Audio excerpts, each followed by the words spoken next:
All right, chapter 12. To see Fungi standing at the gate and waiting for me to unlock it was a dream come true. For an instant, I could almost believe that one day I could host my family here in peace. It was his first time coming. He had ignored the take sure knowledge saga. I let him in and gave him a big hug. I thought you were just blowing hot air when you said you'd visit. I'm not sure if blowing hot air is the right metaphor. Anyway, I always try to do what I say. He was panting, and I held his hand, fearful that he might turn around and walk away. You're squeezing my hand too hard, he laughed. When I let go, he put his arm around me. I felt like he was leaning on me because I could feel his weight on my shoulder. It's a beautiful house. Robert did well. Now it was my turn to squeeze his hand, glad that he had invoked our deceased brother. There were times when I missed him in this big house, but being with Fungi was good because his face reminded me of Robert. They were just a year apart, and seeing Fungi could almost picture how our older brother might have looked today. Do you mind if we sit down for a minute? But I want to show you the house. We can do it later. My feet are killing me. Let me guess. You walked all the way here. Some things never change. One guy had a weird theory that he should walk everywhere.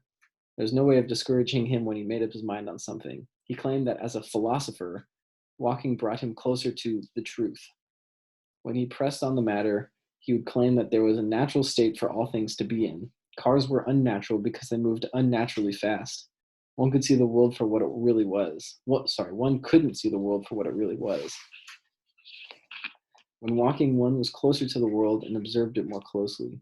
I didn't agree with this romantic theory, which meant that he would never find himself outside of the city unless it was too crazy to even contemplate.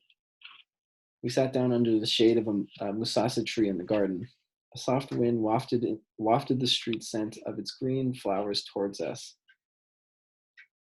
The swaying leaves made a gentle rustling sound. Made came out with a glass of water and greeted him. He drank it in one gulp and asked for another. So you have a maid now. You look like a little madame sitting there, having everything done for you. I prayed that he would not launch a tirade about the evils of capitalism and exploitation. I'm glad you've come, even if you're going to tease me. I would have come sooner, but I have been busy at the university. They let you back in? No. With them, it's all about money. Some lecturers allow me to sit in during their classes. The librarian is a friend, and he lets me in, though he doesn't allow me to borrow books. I make a bit of money writing essays for students who can't do them themselves. One day we'll have enough money for you to finish your course. Pah, I don't want to. A bitter smile flashed across his face for a split second. All that matters is accumulating knowledge. I'm thankful I can still do that at least. You applied for that scholarship at Fort Hare. Maybe it will come through. Everyone knows they only give those to people with connections. We were silent for a while. He was right. A lot of things depended on who you knew, and our family was as unconnected as you could get. Made returned and gave him some more water. I thought he might be hungry, so I asked her to cook dinner right away. We're almost out of firewood, she said as she left. I will take care of it. It's funny how we seem trapped between modernity and the past. We have power lines, yet half the time no electricity runs through them. We have cars, but no petrol to run them on. Mobiles, but the network is intermittent. He picked up a blade of dried grass and played around with it. I loved to listen to him. He always sounded so intelligent. In a fairer world, he would have become someone important, a teacher maybe. How's the rest of the family? They're fine, nothing has changed. How did the memorial go? I asked. It was a roundabout way to ask what the family was saying about me, and Fungi knew it. It went well, all things considered. Uncle Mahandu managed to get a nice tombstone for Robert, black granite and gold lettering. Maybe one day you and I can go see it together. There's no way I'm walking all the way to Ngudzi with you. He laughed. They're still divided as ever about this whole issue. I asked them if a house was worth losing a daughter and a grandchild over. And I get the feeling that they know that they're wrong, but they can't say it. In our culture, a parent does not apologize to their child. You know that already.